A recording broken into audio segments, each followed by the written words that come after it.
जय हिंद दोस्तों, आप सभी का स्वागत है एक बार फिर से आपके अपने यूट्यूब चैनल यूनिक ज्ञान में। आज हम बीए फर्स्ट सेमेस्टर हिस्ट्री का model paper previous year question paper solve करेंगे, जिसमें आपके 75 प्रश्न हैं। सभी के आंसर आपको बहुत ही अच्छे तरीके से समझाए जाएंगे।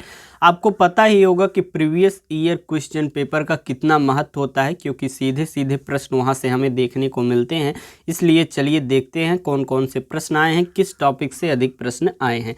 अगर आप चैनल पर नए हैं तो चैनल को सब्सक्राइब कीजिए, वीडियो पर लाइक कीजिए, वीडियो को कमेंट कीजिए, अधिक से अधिक दोस्तों के पास शेयर कीजिए। और यह जो क्लासेस कराई जा रही हैं, यह जो previous year question paper solve कराया जा रहा है, आपको टेलीग्राम चैनल पर भेज दिया जाएगा। वहां से आप रिवीजन कर सकते हैं। क्या होगा कि आप एक बार वीडियो देख लीजिए, 1-2 घंटे बाद आप पीडीएफ लेकर बैठ जाइए और पेन कॉपी लेकर बैठ जाइए और सॉल्व करिए। फिर देखिए आपका सब कुछ सही हो जाएगा। अच्छे से आपको क्या क्या याद है, आपको यह भी रिवीजन हो जाएगा। जो नहीं याद हो, आप फिर से वीडियो देख के उसको याद कर लें। और यह सबसे अच्छा तरीका है कि ऑप्शनल जिसके भी एमसीक्यू पेपर है, अच्छी तैयारी करने का। तो चलिए देखते हैं हमारा पहला प्रश्न क्या है। इसमें हमें 75 प्रश्न दिए होते हैं। आपको पता होगा कि आपके सिलेबस का कोर्स टाइटल है ancient and early medieval India till 1206 AD, मतलब 1206 एडी तक जो है हमारा जो एंशिएंट इंडिया है, मेडिवल का भी कुछ भाग 1206 में रहता है। तो वहाँ तक की हिस्ट्री को हमें बीए फर्स्ट सेमेस्टर के सिलेबस में पढ़ना है और उसका हम पेपर देख रहे हैं। हमारा पहला प्रश्न क्या है? हमारा पहला प्रश्न है गजनी कहाँ स्थित है। गजनी हमारा कहाँ पर स्थित है? इसका ऑप्शन है भारत, पाकिस्तान, अफगानिस्तान, मध्य एशिया। यह अफगानिस्तान में स्थित है। गजनी कहाँ पर स्थित है? अफगानिस्तान में। दूसरा प्रश्न है हमारा, निम्नलिखित में से किसने सोमनाथ मंदिर पर आक्रमण किया था? तो सबसे ज़्यादा आक्रमण सोमनाथ मंदिर पर महमूद गजनवी ने किया था। और कितनी बार किया था, यह आप हमें कमेंट करके बताएंगे, क्योंकि यह मोस्ट इम्पॉर्टेंट क्वेश्चन है। आपका हर बार पूछा जाता है। कभी पूछ लिया जाएगा कि सोमनाथ मंदिर पर कितनी बार आक्रमण किया था महमूद गजनवी ने, या पूछ लिया जाएगा कि किसने आक्रमण किया था, या पूछ लिया जाएगा कि लास्ट कौन से सन में आक्रमण किया हुआ था महमूद गजनवी ने। तो चलिए देखते हैं हमारा तीसरा प्रश्न क्या है। कुमार संभवम किसकी रचना है? कुमार संभवम जो है वह कालिदास जी की रचना है। अगला प्रश्न है हमारा चौथा, नर्तकी की मूर्ति कहाँ से प्राप्त हुई थी? नर्तकी की मूर्ति जो है मोहनजोदड़ो से प्राप्त हमें हुई थी। अगला प्रश्न हमारा है पांचवा प्रश्न, भीमबेटका के शैलचित्र किस जिले में स्थित हैं? भीमबेटका के जो शैलचित्र हैं वह रायसेन में जो है स्थित हैं। अगर आपसे पूछा जाए ऑप्शन में आपके मध्य प्रदेश दिया रहे तो आप वह भी लगा सकते हैं। तो ये मध्य प्रदेश के रायसेन जिले में जो है भीमबेटका के शैलचित्र उपस्थित हैं, स्थित हैं। छठा प्रश्न हमारा है, पहिए का आविष्कार मानव ने किस युग में किया है? यह तो बहुत ही आसान सवाल है। नवीन पाषाण युग में पहिए का आविष्कार मानव ने किया हुआ था। सातवां प्रश्न है, प्रारंभिक बौद्ध साहित्य में कितने महाजनपदों का उल्लेख है? यह भी बहुत ईजी क्वेश्चन है। 16 महाजनपदों का उल्लेख एक प्रकार से प्रारंभिक बौद्ध साहित्य में किया गया है। आठवां प्रश्न हम देखेंगे, निम्नलिखित स्थलों में से कौन सा प्रागैतिहासिक चित्रकला के लिए प्रसिद्ध है? प्रागैतिहासिक चित्रकला के लिए भीमबेटका जो है वह प्रसिद्ध है। नौवां प्रश्न है, कालीबंगा किस राज्य में स्थित है? कालीबंगा जो है राजस्थान राज्य में स्थित है। अगला प्रश्न है 10वां प्रश्न, भारतीय संगीत की उत्पत्ति का पता निम्नलिखित में से किस संहिता से लगाया जाता है? तो यह जो है वो 10वां प्रश्न हमारा सामवेद में जो है संगीत की उत्पत्ति का पता, भारतीय संगीत की उत्पत्ति का पता लगाया जाता है। 11वां प्रश्न हमारा है, कौन सी सभ्यता अधिक प्राचीन है? वैदिक सभ्यता, सिंधु घाटी की सभ्यता, उत्तर वैदिक सभ्यता, या इनमें से कोई नहीं? इससे इजी क्वेश्चन आपका कुछ देखने को नहीं मिलेगा। बहुत ही इजी क्वेश्चन है हमारा। सिंधु घाटी की सभ्यता जो है सबसे प्राचीन जो है एक प्रकार से क्या है, सभ्यता है। अगली प्रश्न हमारा है 12वां प्रश्न, ऋग्वेद में वर्ण व्यवस्था के विषय में पता चलता है? किस वर्ण व्यवस्था का, किस सूक्त में एक प्रकार से वर्ण व्यवस्था का पता हमें चलता है? वह है पुरुष सूक्त में। आपको यह जो पेपर दिख रहा होगा थोड़ा सा धुंधला है, क्योंकि जो बच्चे भेजते हैं, आप लोग जब भी पेपर आपका हो जाए, जब आप भेजते हैं हमारे पास व्हाट्सएप पे या टेलीग्राम चैनल के डिस्कशन ग्रुप में, तो आप उसको अच्छे से क्लियर पिक्स लेकर अच्छे से PDF बना के भेजा करिए, जिससे उसको हल करने में आसानी होती है। कुछ बच्चे ऐसे इधर उधर तिरछा उर्छा खींच के भेज देते हैं और उसको एक प्रकार से पहले सेट करना पड़ता है, फिर सॉल्व करना पड़ता है, तो आपको उसको समझाने में भी दिक्कत होती है, कुछ देखने में भी दिक्कत होती है। अगला प्रश्न हमारा 13वां प्रश्न देखेंगे, ऋग्वेद में कुल कितने सूक्त हैं? ऋग्वेद में कुल मिलाकर 1028 सूक्त हैं। 14वां प्रश्न है, सिंधी भाषा में मोहनजोदड़ो का क्या अर्थ है? सिंधी भाषा में मोहनजोदड़ो का अर्थ क्या होता है? मृतकों का टीला। यह भी बहुत ही इंपॉर्टेंट और बहुत ही फेमस क्वेश्चन है।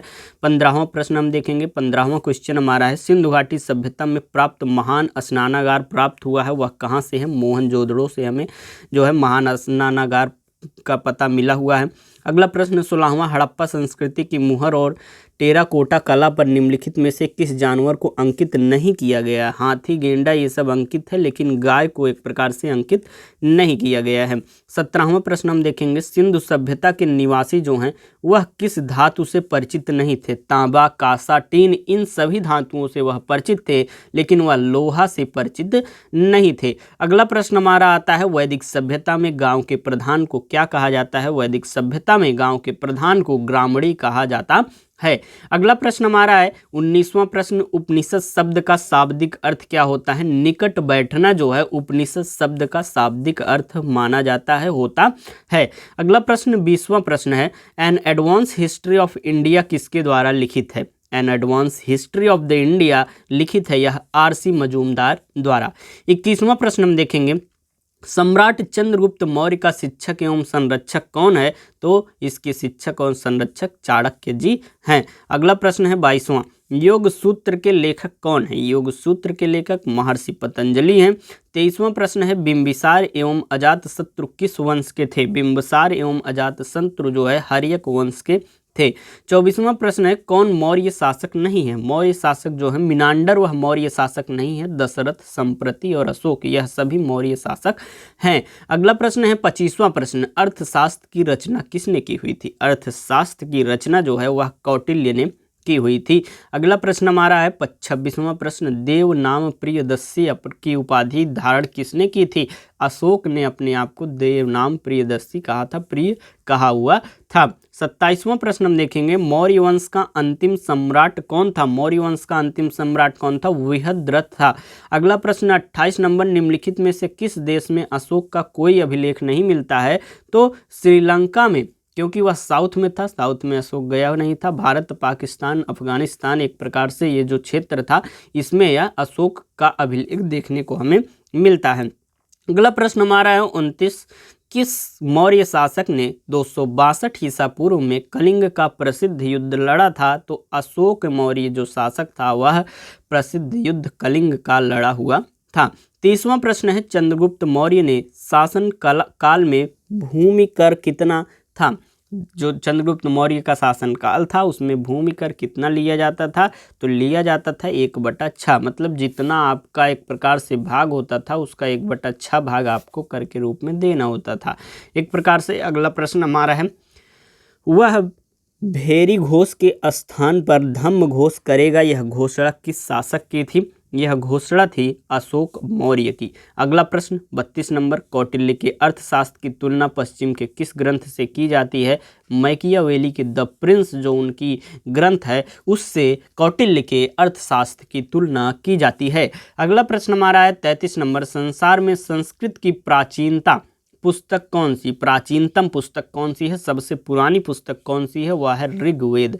अगला प्रश्न हमारा है 34 नंबर, वेदत्रयी के अंतर्गत सम्मिलित होते हैं ऋग्वेद, यजुर्वेद और सामवेद, यह वेदत्रयी के अंतर्गत सम्मिलित होते हैं। अगला प्रश्न हमारा है 35 नंबर, गुप्त संवत की स्थापना किस राजा ने की थी? गुप्त संवत की स्थापना जो है वह चंद्रगुप्त प्रथम ने की हुई थी। अगला प्रश्न हमारा है 36 नंबर, मेहरौली लौह स्तंभ पर किस शासक की प्रशस्ति अंकित है? मेहरौली लौह स्तंभ पर किस शासक की है? तो चंद्रगुप्त द्वितीय की प्रशस्ति पत्र जो है वह अंकित है।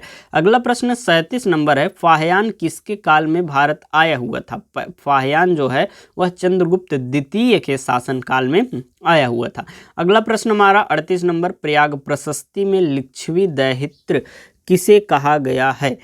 लिच्छवी दैहित्र किसे कहा गया है? तो यह समुद्रगुप्त को कहा गया है। अगला प्रश्न है हमारा, अशोक किस शिलालेख में बुद्ध धम्म और संघ के प्रति अपनी श्रद्धा प्रकट करते हैं? तो वह किस में प्रकट करते हैं? हमारा यह 39 नंबर प्रश्न है। यह 13वें शिलालेख में अपना प्रकट करते हैं।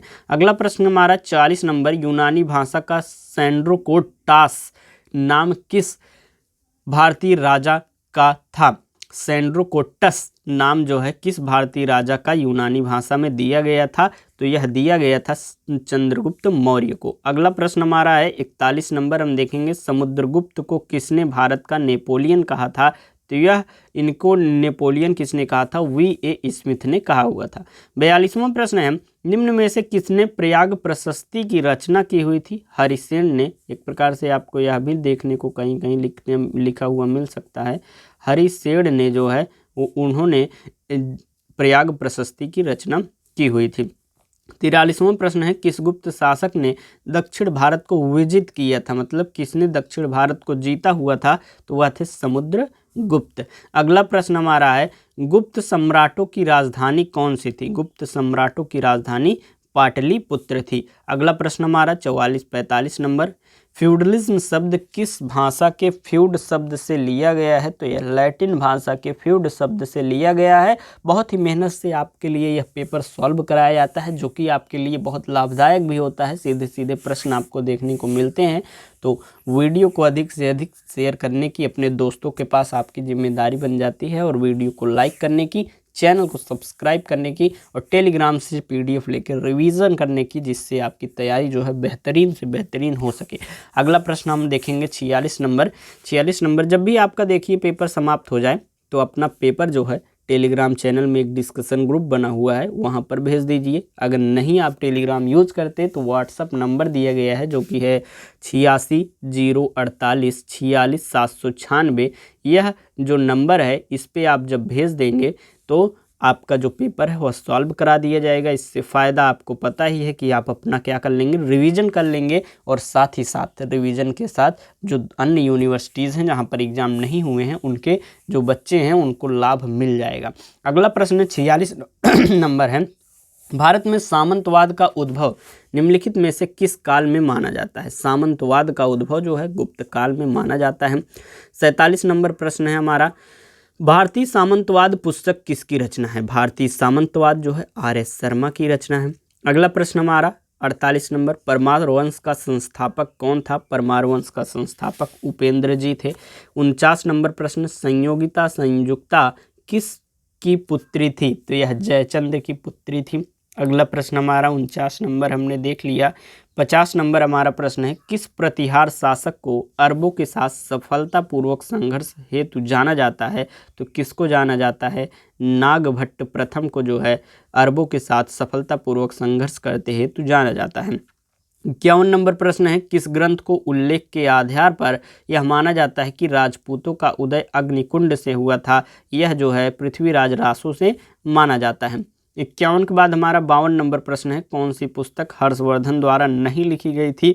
हर्षवर्धन ने रत्नावली लिखी हुई है, प्रियदर्शिका लिखी हुई है, नागानंद लिखी हुई है, कादम्बरी लेकिन हर्षवर्धन की रचना नहीं है। अगला प्रश्न हम देखेंगे 53 नंबर प्रश्न हमारा है, चालुक्य नरेश जिसने हर्षवर्धन को पराजित किया था वह कौन था? तो हर्षवर्धन को पराजित करने वाला चालुक्य नरेश जो था वह था पुलकेशिन द्वितीय। अगला प्रश्न हमारा 54 नंबर, परमार निवासी थे। परमार मतलब कहाँ के निवासी थे? या मालवा के निवासी थे।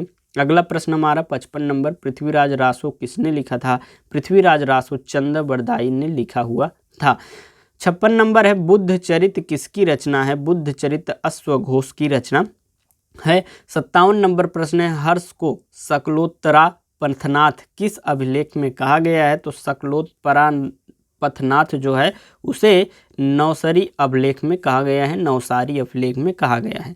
अगला प्रश्न 58 नंबर, हुएनसांग किस शासक के शासनकाल में भारत आया था? तो हुएनसांग जो है हर्षवर्धन के शासनकाल में भारत आया हुआ था। 59 नंबर प्रश्न है हमारा, भारत में कृष्ण भक्ति का सबसे बड़ा केंद्र कौन सा है? तो कृष्ण भक्ति का सबसे बड़ा केंद्र जो है वह वृंदावन है। अगला प्रश्न हमारा 60 नंबर, अद्वैतवाद नामक हिंदू वादी दार्शनिक विचारधारा का निर्माण किसने किया है? तो यह शंकराचार्य महोदय ने किया हुआ है। 61 नंबर प्रश्न है, हिंदू धर्म के अनुसार विवाह कितने प्रकार के होते हैं? तो हिंदू धर्म के अनुसार विवाह 8 प्रकार के होते हैं। अगला प्रश्न हम देखेंगे 62 नंबर, पुराणों की संख्या कितनी है? पुराणों की संख्या कितनी है? 18 पुराण हमारे हैं। 63 नंबर क्या है? वह शब्द जिसका अर्थ जन्म और मृत्यु के चक्र से मुक्ति है वह मोक्ष कहलाता है। अगला प्रश्न है हमारा 64, मथुरा कला शैली में किस रंग के पत्थर का उपयोग किया गया है? तो यह जो है लाल पत्थर का प्रयोग किया गया है। अगला प्रश्न हमारा 65 नंबर, आश्रमों की कुल संख्या है। आश्रमों की कुल कितनी संख्या है? 4 संख्या है। अगला प्रश्न हमारा है 66 नंबर, हिंदुओं के प्रमुख संस्कार कितने थे? हिंदुओं के प्रमुख संस्कार जो हैं 16 हैं, थे नहीं, अभी तक 16 संस्कार हिंदुओं में माने जाते हैं, होते हैं। 67 नंबर प्रश्न है हमारा, आनंदपाल किस वंश का शासक था? आनंदपाल जो है वह तोमर वंश का शासक था। अगला प्रश्न हमारा है 68 नंबर, निम्न में से कौन सा एक बौद्ध ग्रंथ है? बौद्ध ग्रंथ कौन सा है? आर्य मंजूश्री कल्प जो है वह क्या है? एक बौद्ध ग्रंथ है। अगला प्रश्न हमारा 69 नंबर, अनिलवाड़ किसकी राजधानी थी? अनिलवाड़ जो है वह राजधानी थी चालुक्य की। अगला प्रश्न हमारा 70 नंबर, तराइन का प्रथम युद्ध कब हुआ था? 1191 में तराइन का प्रथम युद्ध, 1192 में जो है वह तराइन का द्वितीय युद्ध हुआ था। 71 नंबर प्रश्न है, चंदावा के युद्ध में मोहम्मद गौरी ने किसको परास्त किया था? जयचंद को परास्त किया हुआ था। ये सभी चीज़ें बहुत ही अच्छे तरीके से आपको बताई गई हैं, क्लासेस चलाई गई हैं, तो आप क्लास अवश्य देखें जिससे आप अच्छे से तैयारी कर सकें। बाकी प्रीवियस ईयर क्वेश्चन पेपर अलग अलग यूनिवर्सिटीज़ के आपको 2, 3, 4 कराए जाएंगे, जिससे आपका तैयारी बेहतर बनता चला जाएगा। आपका कब एग्जाम है, किस यूनिवर्सिटी से हैं, आप कमेंट में अवश्य बताएं। 72 नंबर प्रश्न है, अलबरूनी द्वारा लिखित भारत का वृत्तांत है? किताबुल हिंद। अगला प्रश्न हमारा 73 नंबर, अभिज्ञान शाकुंतलम किसकी रचना है? तो यह कालिदास जी की रचना है। 74 नंबर प्रश्न है, भारत पर आक्रमण करने वाला पहला मुस्लिम शासक कौन था? भारत पर आक्रमण करने वाला पहला मुस्लिम शासक मोहम्मद बिन कासिम थे। 75 नंबर प्रश्न है, महमूद गजनवी के साथ भारत आने वाला प्रसिद्ध इतिहासकार कौन था? तो वह थे अलबरूनी। इस प्रकार से आपका यह पेपर सॉल्व करा दिया गया है पूरा का पूरा। कोई भी डाउट किसी प्रश्न में हो तो आप कमेंट करके पूछ सकते हैं। बाकी यह पीडीएफ टेलीग्राम चैनल पर भेज दिया जाएगा, वहां से रिवीजन कर लीजिएगा। चैनल पर बने रहिए, दोस्तों के पास शेयर कीजिए, अधिक से अधिक वीडियो को लाइक कीजिए और ऐसे ही सपोर्ट करते रहिए। आपके लिए उपयोगी कंटेंट, आपके लिए जो है बेहतरीन कंटेंट प्रोवाइड करते रहेंगे। चलिए मिलते हैं नेक्स्ट वीडियो में। धन्यवाद।